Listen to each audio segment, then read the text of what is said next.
As dúvidas eram muitas, mesmo após mais de um ano de testes, ajustes e definições. Mas foi há 9 anos que a Fórmula E deu a largada para a primeira corrida de sua história. O palco seria Pequim, na China, nos arredores do Estádio Olímpico, mundialmente conhecido como Ninho do Pássaro. Todas as 10 equipes participantes da temporada inaugural da competição de carros elétricos usarão o mesmo trem de força, produzido pela Spark, com o chassi desenhado pela Dallara, sistemas de bateria criados pela Williams, o motor elétrico desenvolvido pela McLaren, aliás o mesmo usado em seu modelo P1 Supercar, caixa de câmbio construído pela Hewland e pneus Michelin idênticos aos usados nas ruas. Aliás, desde o início, a ideia principal da categoria, gerenciada à época por Alejandro Agag, era de aproximar a modalidade dos fãs o máximo possível. E nada melhor do que correr em circuitos de rua. Quinta-feira, 14 de setembro de 2023, e esta é mais uma lembrança de quinta.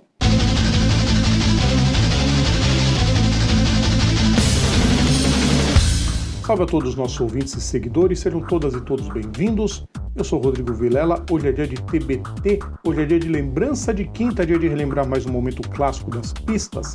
Antes de começar, já sabem, né? Eu peço sempre o like nos nossos vídeos, peço para compartilharem nosso conteúdo, inscreverem-se no nosso canal e ativar as notificações. Antes da temporada começar, a única mudança na lista de times se deu com a saída da Drysson, que compete até hoje no GT britânico. Quem ocupou seu lugar foi Arno Trulli, que criou a equipe exclusivamente para o certame. 11 corridas estavam planejadas, sendo que a última, em Londres, seria a única com rodada dupla. Como vemos nos dias atuais, a categoria mudou bastante de lá para cá. A primeira pole foi conquistada por Nicolas Prost, da Dance, seguido por Lucas de Grassi, da Abt, que foi o piloto escolhido como uma espécie de embaixador da categoria. Daniel Abt e Karun Chandhok formaram a segunda fila. Nelsinho Piquet fez o 10º tempo, com Bruno Senna apenas em 19º, mas largando em 15º graças a algumas punições. Aquela temporada também marcou a estreia do Fan Boost, que era uma potência extra que pilotos com maior votação no site da Fórmula E receberiam. De Grassi foi um dos 3 escolhidos, juntamente com Bruno Senna e Catherine Led. A largada teve Prost mantendo a dianteira. De Grassi seguia em segundo e mais atrás, em disputa pela 7ª posição, Charles Pic e Franck Montagny, companheiros de equipe na Andretti, chegaram a se tocar, mas sem danos graves. Pic ainda tocou a roda dianteira direita no muro. Senna, após um acidente ainda na primeira volta, foi o primeiro a abandonar.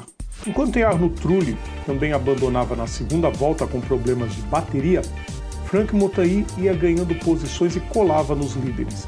A corrida seguiu nessa toada sem grandes emoções, o que seria normal para a etapa inaugural de uma nova categoria. Até que chegava o momento mais aguardado, a parada de boxe com a troca de carros, já que as baterias ainda não duravam o suficiente para uma corrida toda.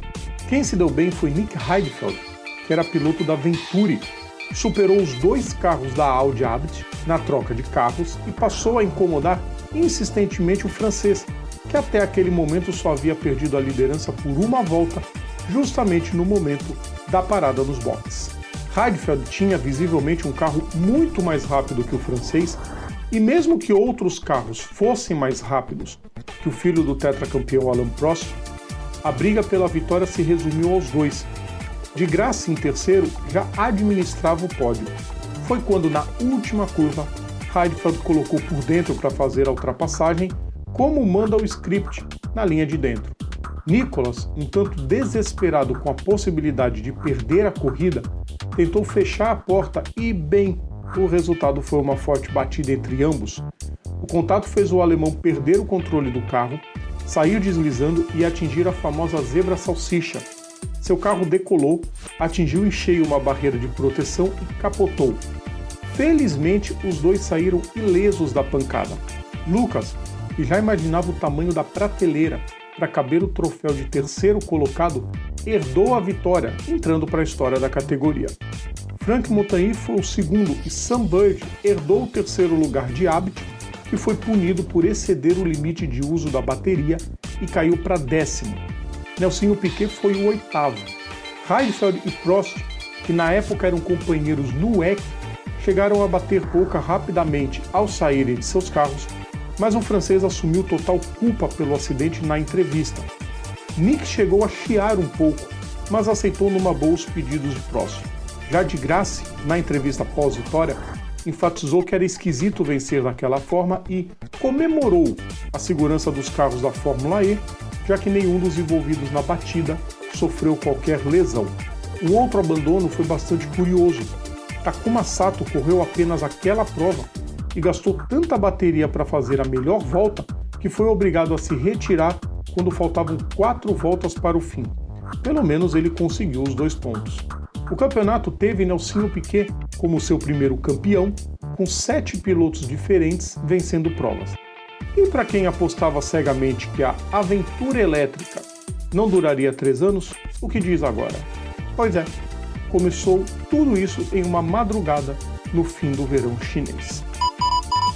Aquela foi uma das maiores audiências da Fórmula E naquela primeira temporada, justamente porque todo mundo estava doido para ver o que seria da categoria. Hoje em dia a gente vê o que se tornou, né? Uma categoria bastante competitiva e não tem mais espaço para dizer que carro elétrico correndo é ruim. Muito pelo contrário. Temos corridas sensacionais em quase todas as etapas. São pouquíssimas etapas que acabam ficando um pouco morna, mas a categoria mostra que veio para ficar com certeza. Gostaram, pessoal? Na quinta que vem tem mais uma lembrança, tá? Lembrando sempre, nosso conteúdo tá no YouTube, tá nas plataformas digitais ou assinando o nosso feed is.gd/programa Papo Veloz. Sigam também nossas redes sociais, é só procurar a gente PGM Papo Veloz. Grande abraço a todos e até amanhã com mais um aquecimento, pessoal. Tchau!